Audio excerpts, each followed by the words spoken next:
والصلاة والسلام على سید الانبیاء والمرسلین قال اللہ تعالی وتبارک فی شان حبیبہ مخبرا وعامرا ان اللہ وملائکتہ یصلون علی النبی یا ایھا الذین آمنوا صلوا علیہ وسلموا تسلیما الصلاۃ والسلام علیک یا رسول اللہ وعلی آلک واصحابک یا محبوب رب العالمین الصلاۃ والسلام علیک یا راحۃ العاشقین وعلی آلک واصحابک یا محبوب رب العالمین ز مہجوری پر آمد جان عالم تراہم یا نبی اللہ تراہم نہ آخر رحمت للعالمین ز محرومہ چرا فارغ نشینی بروں آب سرز برت یمانی کہ روئے تست صبح زندگانی قدیم طائف نالین پاکن شراکز رشتہ جہاں ماکن چے باشد گر کنی سوء نگاہ ہمیشہ گر نہ باشد گاہے گاہے نگاہ یا رسول اللہ نگاہ صد ہزاراں جبریل اندر بشر بحر حق سوء غریباں یک نظر یا رسول اللہ انظر حالنا یا حبیب اللہ اسمع قالنا اننی فی بحر غم مغرق خذ یدی ساحل لنا اشکالنا یا صاحب الجمال و یا سید البشر من وجهک المنیر لقد نور القمر لا يمکن الثناء کما کان حقہ بعد از خدا بزرگ توئی قصہ مختصر۔ تمام حمد و ثنا تعریف و توصیف اللہ جل مجدہ الکریم کی ذات پاک کے لیے جو خالق کائنات بھی ہے اور مالک شش جہات بھی۔ اللہ جل وعلا کی حمد و ثنا کے بعد حضور نبی اکرم شفیع امم رسول محتشم نبی مکرم اللہ کے پیارے امت کے سہارے رب کے محبوب دانائے غیوب مالک رقاب امم فخر عرب و عجم والی کون و مکان سیاہ لا مکان سید انس و جاں سرور لالا رخاں نیر تاباں سرنشین مہوشاں ماہ خوباں شہنشاہ حسینہ تتیمہ دوراں سر خیل زہرہ جمالاں جلوہ صبح ازل نور ذات لم یزل باعث تکوین عالم فخر آدم و بنی آدم نیر بطحا رازدار ما اوہا شاہد ما تغا صاحب علم نشرہ معصوم آمنہ احمد مجتبی حضرت محمد مصطفیٰ صلی اللہ علیہ وسلم کے حضور ناز میں اپنی عقیدتوں ارادتوں اور محبتوں کا خراج پیش کرنے کے بعد واجب الاحترام ذوی الاحتشام برادران اسلام السلام علیکم ورحمۃ اللہ وبرکاتہ۔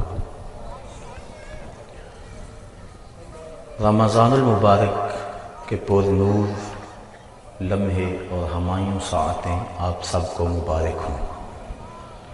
آج ماہ رمضان المبارک کا پہلا دن اور پہلا جمعۃ المبارک ہے۔ اس مرتبہ اس ماہ نور کو 5 جمعات سے زینت بخشی گئی ہے۔ اللہ تعالیٰ جل شانہ ہمیں اس مقدس مہمان مہینے کی برکتیں نصیب فرمائے، ہمارے دلوں کو وہ اپنی معرفت کا نور بخش دے، اسلام کی روح نصیب فرما دے، ہمارے تزکیے اور تصفیے کے سامان مہیا ہو جائیں اور ہماری باطن کی حالت درست کر دی جائے۔ اللہ کی بارگاہ میں بصمیم قلب دعا ہے وہ ہماری ان دعاؤں کو قبول فرمائے۔ آج سیدہ طیبہ طاہرہ حضرت سیدہ فاطمہ الزہرا رضی اللہ تعالی عنہا کی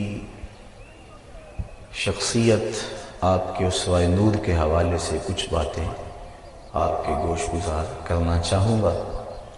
ایک تو 3 رمضان المبارک کو ان کا وصال ہے، دوسرا اس وقت امت کو اسوہ بطول کی بہت زیادہ ضرورت ہے۔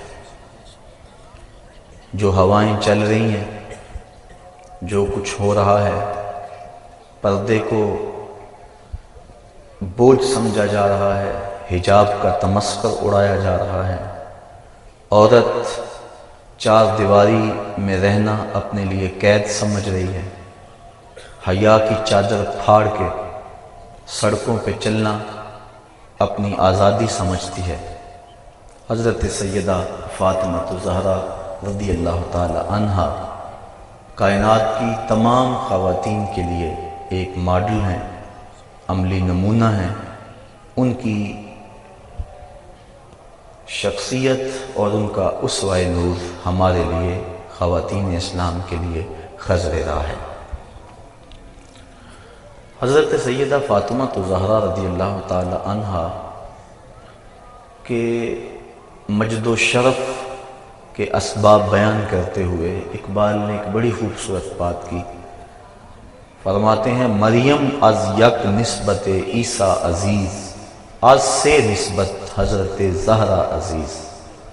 مریم ایک نسبت سے عزیز ہیں، اور وہ یہ کہ وہ حضرت عیسیٰ علیہ السلام کی والدہ ماجدہ ہے، لیکن حضرت فاطمہ کو 3 نسبتیں حاصل ہیں۔ پہلی نسبت نور چشم رحمت للعالمین، امام اولین و آخری۔ دوسری نسبت بانو تاجدار حل عطا، مرتضی مشکل کشا شیر خدا۔ اور تیسری نسبت مادر مرکز پرکار عشق، مادر قافلہ سالار عشق۔ اقبال کہتا ہے کہ مریم عیسیٰ کی ماں ہے، اور اللہ نے قرآن میں ان کے قصیدے بیان کیے، اور حضرت زہرا کو 3 نسبتیں ہیں کہ ایک تو وہ رسول خدا کی بیٹی ہیں، دوسری نسبت کہ وہ علی المرتضیٰ مشکلات کے پردوں کو چیرنے والے حل عطا کی زوجہ ہیں، اور تیسرا حسین ابن علی کی ماں ہیں، جو عشق کی پرکار کا مرکز ہے، اور جو کائنات کے عظیم وہ امام ہیں کہ جنہوں نے اپنا سر تو کٹا دیا لیکن اسلام کا پرچم جھکنے نہیں دیا۔ اللہ کے محبوب علیہ السلام نے فرمایا فاطمہ تو بضعۃ منی، فاطمہ میرے جگر کا ٹکڑا ہے۔ یہ اس دور میں کہا جب بیٹیوں کو زندہ درگور کر کے باپ فخر کرتے تھے۔ قرآن اٹھائیے، ارشاد فرمایا وَإِذَا الْمَوْءُودَةُ سُئِلَتْ بِأَيِّ ذَنبٍ قُتِلَتْ، قیامت کے دن قبروں میں گڑی ہوئی بچیاں اٹھائی جائیں گی، ان کے ظالم باپ کٹہرے میں ہوں گے۔ اللہ ان بچیوں سے پوچھے گا بِأَيِّ ذَنبٍ قُتِلَتْ، تمہیں قتل کیوں کیا گیا؟ مجرم تو کٹہرے میں کھڑے ہیں، مجرموں کو پوچھا جانا چاہیے تم نے کیوں قتل کیا؟ ان کے معصوم دامن پہ کون سا داغ دیکھا کہ تم برداشت نہ کر سکے؟ گڑے کے اندر دھکا دے کے اوپر مٹی ڈھیلنے لگے، ان کی چیخیں تمہارے دل میں گداز اور نرمی پیدا نہ کر سکے۔ پوچھا تو ان سے جانا چاہیے تھا کہ تم نے کیوں انہیں قتل کیا، لیکن وہ کھڑے ہیں، بچیوں سے پوچھا جا رہا ہے بِأَيِّ ذَنبٍ قُتِلَتْ، تمہیں قتل کیوں کیا گیا؟ تو حضرات علماء فرماتے ہیں بیٹیوں کا قتل اتنا گھنونا جرم ہے، اللہ تعالیٰ ان کے ظالم باپوں سے بات کرنا بھی گوارا نہیں کرتا۔ تو یہ ہے عرب کا معاشرہ کہ بیٹیوں کو زندہ درگور کیا جا رہا ہے۔ اس دور میں آج میں اپنی بیٹی کے لیے محبت کا کوئی جملہ بولوں، آپ اپنی بیٹی کے لیے کوئی پیار بھری بات کہہ دیں تو یہ بڑی بات نہیں ہے، کیونکہ اس دور میں بیٹی سے پیار باپ کے سینے میں کوٹ کوٹ کے دھرا ہے۔ تبھی تو بوڑھا باپ اپنی جھکی ہوئی کمر پہ بوریاں لاد لاد کے مزدوری کر رہا ہے کہ میں نے بیٹی کے ہاتھ پیلے کرنے۔ جوان بھائی فیکٹری میں اوور ٹائم لگا رہا ہے کہ میں نے اپنی بہن کی شادی کرنی۔ آج بہن کے لیے، بیٹی کے لیے دلوں میں محبتوں کے جذبات ہیں۔ جب بیٹی کو گھر سے ماں باپ رخصت کرتے ہیں تو سارے پھوٹ پھوٹ کے روتے ہیں۔ بیٹی کا وجود گھر کی زینت ہے، بیٹی چار دیواری کی رونق ہے، بیٹی گھر کی آبرو ہے۔ آج اگر بیٹی کے لیے محبت کا کوئی جملہ میں اور آپ بولیں تو یہ بڑی بات نہیں ہے، لیکن جب بیٹیوں کو زندہ درگور کیا جا رہا تھا اس دور میں میرے آقا کریم نے کہا بیٹیوں کو قتل کرنے والے سن لیں، تم تو قتل کر کے فخر کرتے ہو، تم تو قتل کر کے آسودہ ہو جاتے ہو، لیکن میری بیٹی تو میرے جگر کا ٹکڑا ہے۔ حضور نے یہ محبت دی۔ جب سیدہ فاطمہ حضور علیہ السلام کی خدمت میں حاضر ہوتی تو حدیث میں آتا ہے فَأَجْلَسَهَا فِي مَجْلَسِهِ، حضور انہیں اپنی مسند پہ بٹھا کے اٹھ کے استقبال کہتے اور مرحبا کہہ کے پکارتے۔ اللہ اکبر۔ اور سیدہ فاطمہ الزہرا رضی اللہ تعالی عنہا نے بھی اپنے باپ کے ساتھ محبتوں کی جو داستانیں رقم کی ہیں، باپ اور بیٹی کا رشتہ، اللہ اکبر۔ نبوت کا آغاز ہوا تو یہ پھول کھلا۔ 41 سال عمر ہے حضور کی کہ سیدہ فاطمہ الزہرا کی ولادت باسعادت ہوئی، اور پھر 3 سال تک اللہ کے محبوب خاموشی سے تبلیغ کرتے رہے۔ پھر جب حکم ہوا لوگوں تک پیغام پہنچائیں، دعوت رشد و ہدایت دی جانے لگی، لوگوں نے حضور کے ساتھ جو سلوک کیا کوئی بھی اہل ایمان اس سے بے خبر نہیں۔ کھدے ہوئے گڑھے، بچھتے ہوئے کانٹے، اجریاں، کیا کچھ نہیں کیا گیا، کن کن راہوں سے حضور نہیں گزرے۔ آج تو ہمارے لیے دین بڑا آسان ہے۔ ہم مسجد میں آئے تو اے سی لگے ہوئے تھے، سردیوں میں گرم پانی دستیاب تھا، ہمارے لیے قالین بچھے ہوئے تھے۔ ہم نے مشکل نہیں سہی اس دین کے لیے، لیکن پوچھو ان سے جنہوں نے اس دین کے لیے طائف کے بازاروں سے اپنے پتھر کھائے، اس دین کے لیے انہوں نے دکھ سہے، اذیتیں سہی۔ حضور علیہ السلام پر اجری ڈال دی جاتی رہی۔ حضرت سیدہ فاطمہ الزہرا رضی اللہ تعالی عنہا نے جب دیکھا ننھی عمر ہے، 9-10 سال کی عمر ہے، کہ دیکھا کہ کافر حضور کے جسم اطہر کے اوپر اجری ڈال گئے، تو وہ آئیں اور حضور کے سر سے اجری کو اتارا اور سر انور کو دھو رہی ہیں اور ساتھ رو رہی ہیں۔ کبھی حضور کے جسم پر اس قدر پتھر مارے جاتے ہیں کہ جسم لہو لہان ہو جاتا ہے، خون رکنے نہیں پاتا۔ معصوم بچی حضرت سیدہ فاطمہ الزہرا رضی اللہ تعالی عنہا، وہ چٹائی جس چٹائی پہ سجدے کیا کرتی تھی، کھجور کا بنا ہوا وہ مصلی، اس کو جلا کر اس کی راکھ حضور کے زخموں میں ڈالتی ہیں تاکہ حضور کا خون رک جائے۔ آقا کریم علیہ السلام سے کبھی شکوہ نہیں کیا۔ بیٹیاں باپ سے مطالبہ کرتی ہیں، لیکن تاریخ بتاتی ہے کہ سیدہ فاطمہ حضور سے کبھی کوئی مطالبہ نہیں کیا۔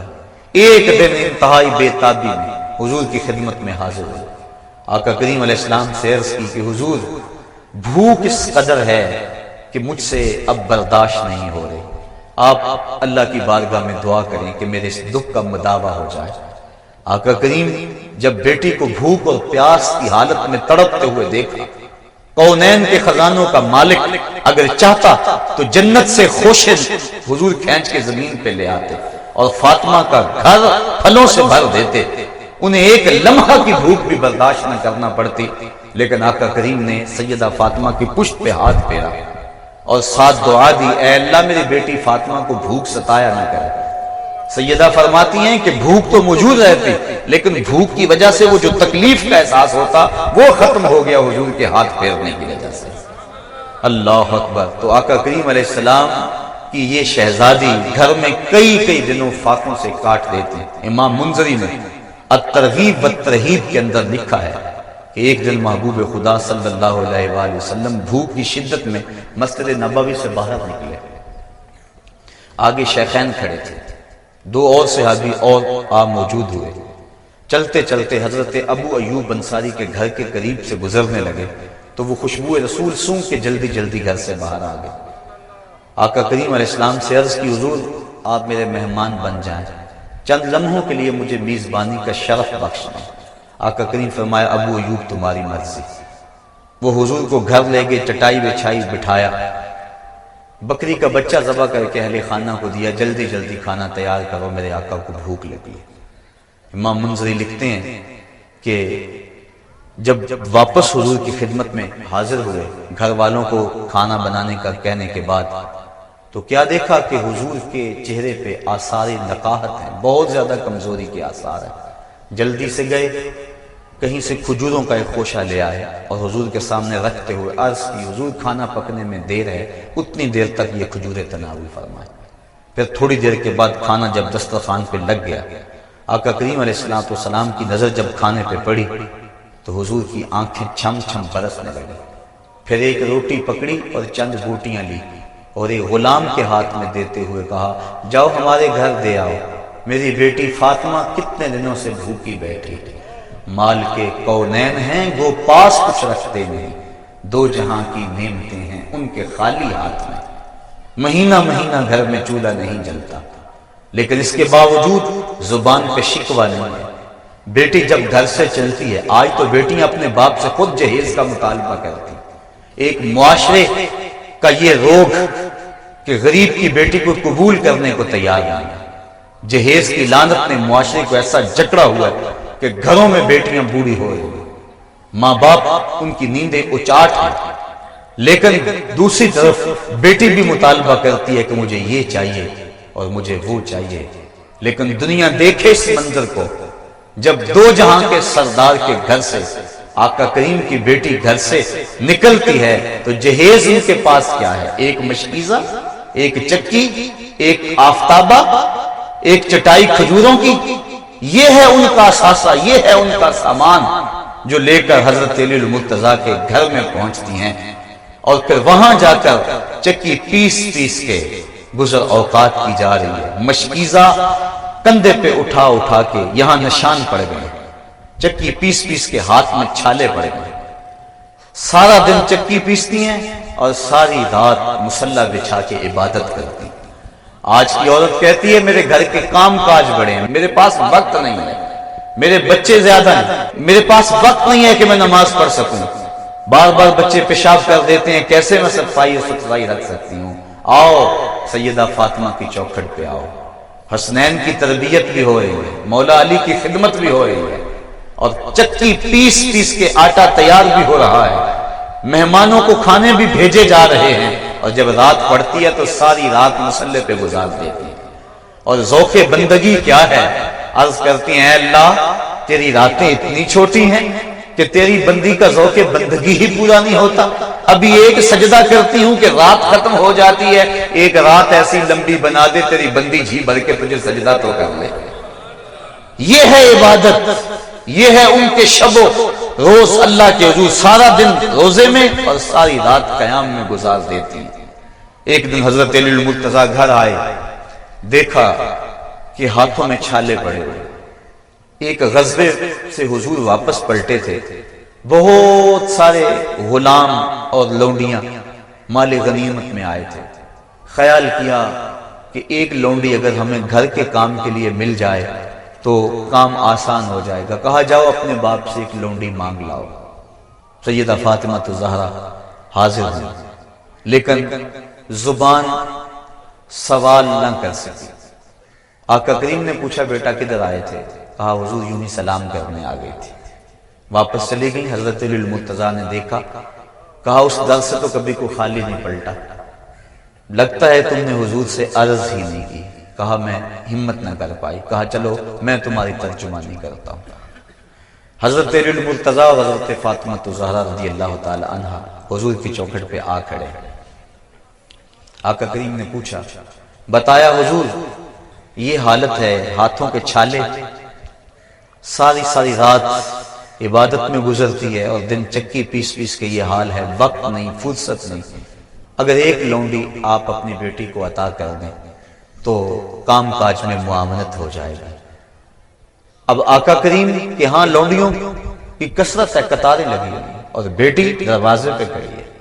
حضرت علی المرتضیٰ سفارش کر رہے، خیال تو پڑتا ہے انہوں نے ایک مانگی، حضور نے کئی دے دی ہوں گی، لیکن تاریخ پڑھے حیرت ہوتی ہے۔ آقا کریم علیہ السلام نے 3 قسمیں کھا کے فرمایا واللہ لا آتیکما، واللہ لا آتیکما، واللہ لا آتیکما، اللہ کی قسم میں تمہیں کچھ نہیں دوں گا، اللہ کی قسم ان غلاموں اور لونڈیوں سے میں تمہیں کچھ نہیں دوں گا۔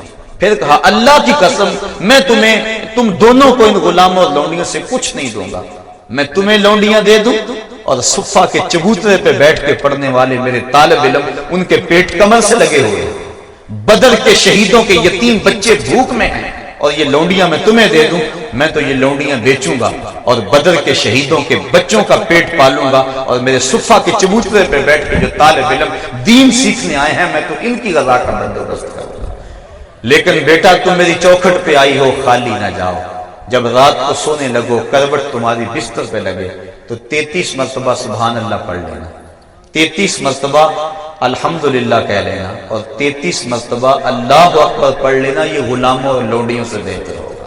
یہ جو ہم نماز کے بعد تسبیحات پڑھتے ہیں اس کو تسبیحات فاطمہ اسی لیے کہتے ہیں کہ سیدہ فاطمہ الزہرا کو اس وقت حضور نے یہ چیز عنایت فرمائی، کہا یہ غلاموں اور لونڈیوں سے بہتر ہے، یہ پڑھ لیا کرو، لیکن تم ان غلاموں اور لونڈیوں سے کچھ نہیں دوں گا، مال کے کونین ہیں وہ پاس کچھ رکھتے نہیں، دو جہاں کی نعمتیں ہیں ان کے خالی ہاتھ میں۔ تو حضور علیہ السلام سیدہ فاطمہ الزہرا رضی اللہ تعالی عنہا کو ان غلاموں اور لونڈیوں سے کچھ نہیں دیا۔ آقا کریم اپنی بیٹی سے بے پناہ محبت کرنے کے باوجود حضور نے ان کو اس انداز کے ساتھ جو ہے وہ جواب دیا تاکہ ان کا تعلق دنیاوی مال و اسباب سے نہ ہو بلکہ ان کا سارا تعلق اپنے رب کے ساتھ ہو، اور یقیناً وہ بھی یہ چاہتی تھی، انہوں نے بھی کبھی زبان پہ حرف شکایت نہیں لائی۔ یہ حضرت دلیل المرتضیٰ کے کہنے پہ اگر حاضر بھی ہوئی تو آقا کریم نے فرمایا کہ میں تجھے ان میں سے کچھ نہیں دوں گا۔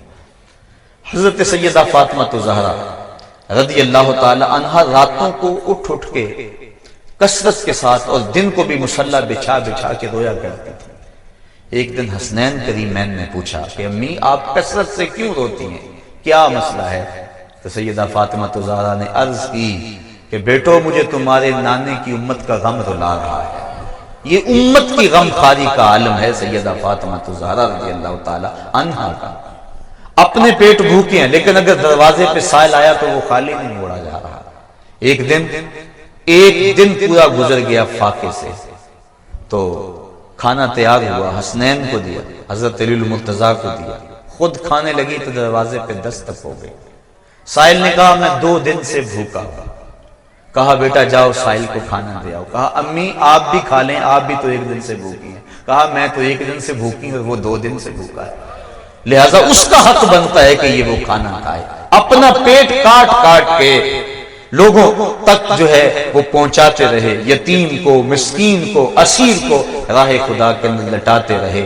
اپنے جو لباس پہنا ہوا تھا حضرت سیدہ فاطمہ الزہرا نے، اس کے اوپر 12 پیوند لگے تھے اور جو اونٹ کی اون کا وہ بنا ہوا تھا اور 12 پیوند اس کے اوپر لگے تھے۔ یہ استغنا کا عالم ہے۔ تو سیدہ فاطمہ الزہرا رضی اللہ تعالی عنہا کو جس روپ کے اندر بھی دیکھو آپ بے مثال اور بے مثل نظر آ رہی ہیں۔ بیٹی ہونے کی حیثیت سے دیکھو تو جو اعزاز ان کو حاصل ہے کائنات کی کسی اور عورت کو حاصل نہیں ہے۔ اللہ اکبر۔ اور اگر بیوی ہونے کی حیثیت سے دیکھو تو شہزادی کونین ہونے کے باوجود حضرت علی المرتضیٰ کے گھر میں جب پہنچتی ہے تو خدمت میں کوتاہی نہیں آنے دیں۔ آج بڑے گھر کی کوئی عورت شادی ہونے کے بعد کہتی ہے کہ میں تو کبھی کام کاج اپنے میکے گھر کیا نہیں تھا، لہٰذا میں خامد کی خدمت اور شوہر کی اطاعت کیوں بجا لاؤں؟ لیکن حضور سے بڑا گھر کس کا ہو سکتا ہے؟ شہزادی کونین ہیں، جب یہاں حضرت علی المرتضیٰ کے گھر گئی ہیں، حضرت علی المرتضیٰ کی خدمت کو اپنا شعار بنایا ہوا ہے۔ اور آقا کریم نے 4 اشخاص کے بارے میں فرمایا کہ جنت میں جانے سنے کوئی چیز نہیں روک سکتی، ان میں سے ایک فرمایا وہ عورت جس نے اس حال کے اندر موت پائی کہ اس کا خامند اس سے راضی تھا، فرمایا جنت کے جس دروازے سے چاہے گزر جائے اس کو کوئی روکنے والا موجود نہیں ہوگا۔ اللہ اکبر۔ ماں ہونے کی حیثیت سے یہ عورت کا اہم ترین روپ ہے، اہم ترین روپ عورت کا ماں کا روپ ہے۔ ماں کی آغوش میں ایک قوم پلتی ہے۔ ایک مفکر نے کہا تھا مجھے اچھی مائیں دے دو میں تجھے ایک بہترین قوم دے دیتا ہوں۔ تو ماؤں کے لیے اسوہ اگر ہے تو وہ سیدہ فاطمہ الزہرا کا روشن اسوہ ہے۔ اقبال کہتا ہے مزرعے تسلیم را حاصل بطول، مادرا را اسوہ کامل بطول۔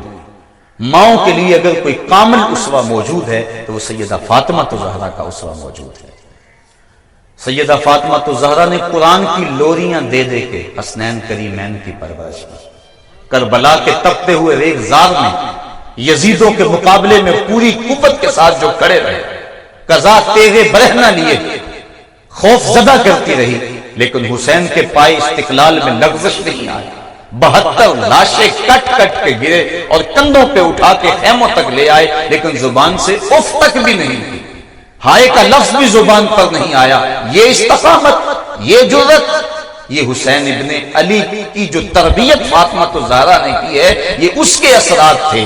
انہوں نے بھوک کاٹ لی، پیٹ پہ پتھر باندھ لیے، ہاتھوں میں جو ہے وہ چھالے پڑ گئے چکی پیس پیس کے، لیکن حرف شکایت لبوں پر نہیں آیا تھا۔ جس ماحول میں پرورش پائی تھی آج اس کے اثرات دیکھنے میں آ رہے ہیں۔ 72 افراد 36,000 افراد کے سامنے تنے تنہا کھڑے ہیں، اور حضرت امام علی مقام کے پائے ثبات میں لغزش اور لرزش نہیں آ رہی ہے۔ یہ ہے سیدہ فاطمہ الزہرا کی تربیت کہ انہوں نے ان کو دودھ بھی پلایا تو قرآن کی لوریاں دے دے کے بلایا۔ جب ان کی تربیت کی باری آئی تو سیدہ فاطمہ نے قرآن کی لوریاں دی اور دودھ پلایا، اور جب اس پر عمل کا موقع پڑا تو حسین ابن علی نے اس تربیت کی لاج رکھی، نیزے کی نوک پہ چڑھ کے قرآن سنایا۔ نبی کے گھر کی ہے عظمت، نبی سے سنتے ہیں، علی کے گھر کی ہے عزت، علی سے سنتے ہیں۔ وہ جس نے معزز کیا گھرانے کو، حسین پال کے جس نے دیا زمانے کو۔ تو سیدہ فاطمہ الزہرا کا وجود ماؤں کے لیے ایک روشن اسوہ ہے۔ اقبال نے ایک بڑی خوبصورت بات کی، وہ کہتے ہیں پندے ز درویش پذیری، اگر پندے ز درویش پذیری، ہزار امت بمیرت تو نہ میری، بطول باش و پنہا شو ازی اصر کے در آغوش شبگیر بگیری۔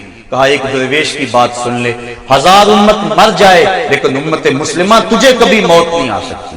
اور وہ نصیحت اور پند کیا ہے؟ کہا بطول بن جا اور زمانے کی نظروں سے پوشیدہ ہو جا، پھر تیری وہ آغوش میں بھی حسین جیسے بچے جنم دیں گے۔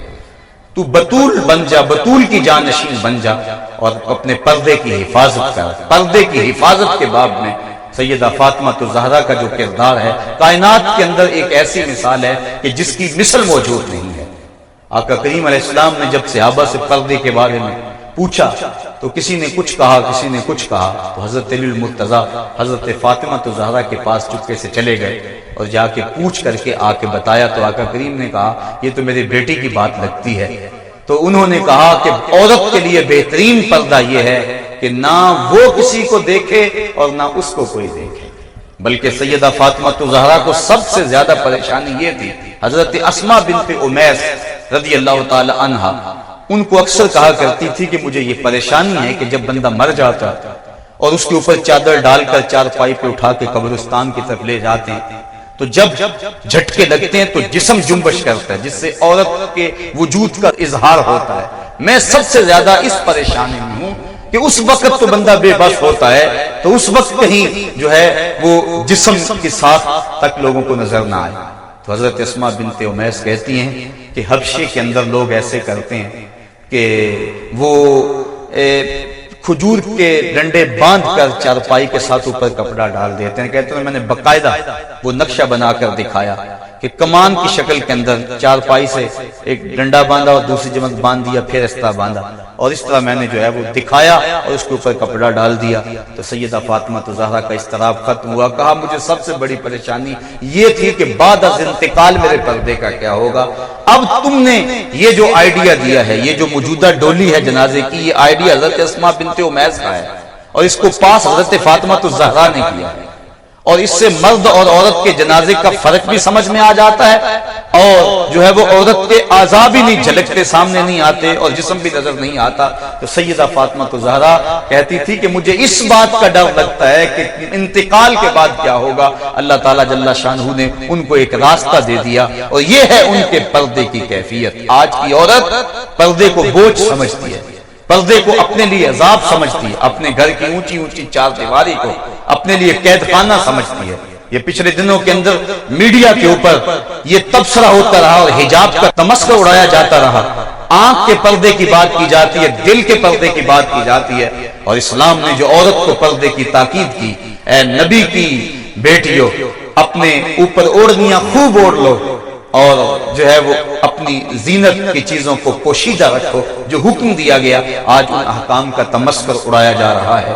عورت تو اس قدر پردے کی چیز ہے کہ اللہ تعالیٰ نے ارشاد فرمایا کہ تو گھر کی چار دیواری میں اتنے زور سے قدم بھی نہ رکھے کہ تیرے پاؤں میں پڑے ہوئے پازیب کی چھنکار باہر گزرتے ہوئے غیر مرد کے کانوں تک پہنچے، بلکہ عورت کی آواز کو پردہ رکھا گیا۔ حضرت ابو ہریرہ رضی اللہ تعالی عنہ نے ایک عورت کو دیکھا کہ وہ خوشبو لگایا آئی ہے، عورت کو خوشبو لگانا منع کیا گیا ہے۔ دو طرح کی خوشبو ہیں، ایک خوشبو وہ ہے جس کا رنگ نہیں ہے، خوشبو ظاہر ہے، اور ایک خوشبو وہ ہے جس کی خوشبو ظاہر نہیں ہے، رنگ نظر آتا ہے، جس طرح مہندی وغیرہ۔ عورت کے لیے وہ خوشبو مسنون ہے جس کی خوشبو مہک نہیں آتی بلکہ رنگ ہے، اور مرد کے لیے وہ ہے جس کا رنگ نہ ہو بلکہ جس کی مہک ہو۔ اب اس نے ایسی خوشبو لگائی تھی جس سے مہکار آ رہی تھی، لپٹیں آ رہی تھی خوشبو، اور وہ آئی تو آپ جب قریب آئی تو حضرت ابو ہریرہ رضی اللہ تعالی عنہ نے فرمایا یا امۃ الجبار، اے جبار رب کی باندی، تو نے خوشبو لگائی ہے؟ اس نے کہا ہاں میں نے خوشبو لگائی ہے۔ کہا تو مسجد سے آئی ہے؟ اس نے کہا ہاں میں مسجد سے آئی ہوں۔ کہا میرے محبوب آقا نے تو فرمایا ہے کہ عورت اگر خوشبو لگا بیٹھے تو اتنی دیر تک مسجد میں نہ آئے جس طرح جنابت کا غسل کیا جاتا ہے، جب تک ایسا غسل نہ کرے، یعنی ایسا غسل کرے کہ وہ خوشبو مٹ جائے۔ اور ایک روایت کے لفظ ہیں کہ جو عورت خوشبو لگا کے بازاروں میں نکلتی ہے اس خیال سے کہ مرد سونگے اور اس کی طرف مانوس ہوں، فرمایا کہ وہ عورت زنا کی دعوت دینے والی ہے۔ تو آج عورت بن ٹھن کے حیا کی چادر پھاڑ کے سڑکوں پہ آ گئی، آج ماں کو دکیا نوسی کا تانا دے کر، باپ کو بوڑھا کہہ کے، آج بھائی کی غیرت کی لالی اپنے لبوں پہ سجا کے آج وہ ماڈل گرل بن گئی، آج وہ دفتروں میں آن بیٹھی، آج وہ سڑکوں پہ آ بیٹھی، اپنے پردے کو اس نے بوجھ سمجھ کے اتار دیا۔ میری ماں، میری بہن، میری بیٹی، یہ پردہ تیرے لیے بوجھ نہیں، تیری آبرو کا محافظ ہے، تیرے برقعے کی ایک ایک سلوٹ تیرے حیا کا تیور ہے، تیرے گھر کی اونچی اونچی دیواریں تیرے حیا کا پہرا ہے۔ تو سمٹ جائے تو معاشرہ پھیل جائے گا، تو گھر سنبھال لے گی، امت ہے وہ پوری کائنات کو سنبھال لے گی، لیکن جب تو گھر سے نکلے گی تو پھر قوم کے پلے کیا رہے گا؟ آئیے آج سیدہ فاطمہ الزہرا رضی اللہ تعالی عنہا کا اسوہ نور ہم اپنے لیے اسی کو نمونہ اور اس کو ماڈل بنائیں۔ اسوہ بطول ہمارے لیے زندگی کی بہاریں ہیں۔ آج کی عورت اگر سیدہ فاطمہ الزہرا کے نقوش پاک کو اپنے لیے خیر راہ بنا لے تو آج کی وہ بہترین عورت ہے اور ایک اچھا معاشرہ تشکیل پا سکتا ہے۔ آج ہمارے معاشرے کے اندر بے پردگی کی وبا پوری قوت کے ساتھ جاری و ساری ہے۔ سیدہ فاطمہ الزہرا رضی اللہ تعالی عنہا کا اسوہ نور ہمارے لیے خیر راہ، اللہ تعالی ہمیں ان کی راہوں کا مسافر بنائے اور قوم کی بیٹیوں کو زندگی کے شب و روز ان کے طریقے کے مطابق گزارنے کی توفیق عطا فرمائے۔